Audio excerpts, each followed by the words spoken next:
Chapter 10 of The Voyages of Dr. Dolittle by Hugh Lofting. The Private Zoo. I did not think there could be anything left in that garden which we had not seen, but the doctor took me by the arm and started off down a little narrow path, and after many windings and twistings and turnings, we found ourselves before a small door in a high stone wall. The doctor pushed it open. Inside was still another garden.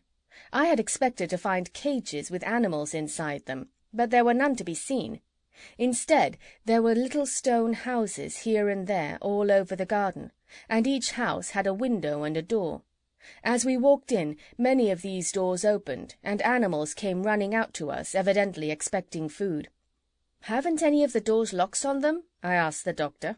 "Oh, yes," he said. "Every door has a lock. But in my zoo, the doors open from the inside, not from the out. The locks are only there so the animals can go and shut themselves in any time they want to get away from the annoyance of other animals, or from people who might come here. Every animal in this zoo stays here because he likes it, not because he is made to." "They all look very happy and clean," I said. "Would you mind telling me the names of some of them?" "Certainly. Well now, that funny-looking thing with plates on his back, nosing under the brick over there, is a South American armadillo. The little chap talking to him is a Canadian woodchuck. They both live in those holes you see at the foot of the wall.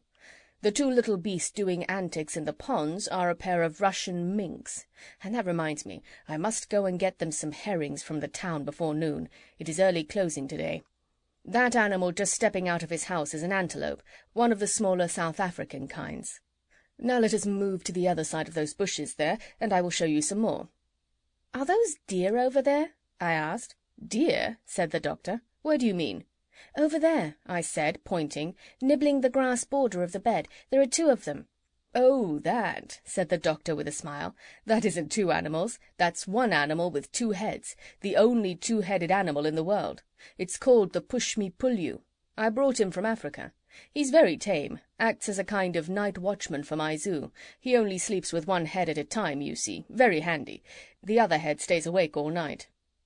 "Have you any lions or tigers?" I asked as we moved on. "No," said the doctor. "It wouldn't be possible to keep them here, and I wouldn't keep them even if I could. If I had my way, Stubbins, there wouldn't be a single lion or tiger in captivity anywhere in the world. They never take to it. They're never happy. They never settle down. They're always thinking of the big countries they have left behind. You can see it in their eyes. Dreaming, dreaming always of the great open spaces where they were born. Dreaming of the deep, dark jungles where their mothers first taught them how to scent and track the deer. And what are they given in exchange for all this?" asked the doctor, stopping in his walk and growing all red and angry.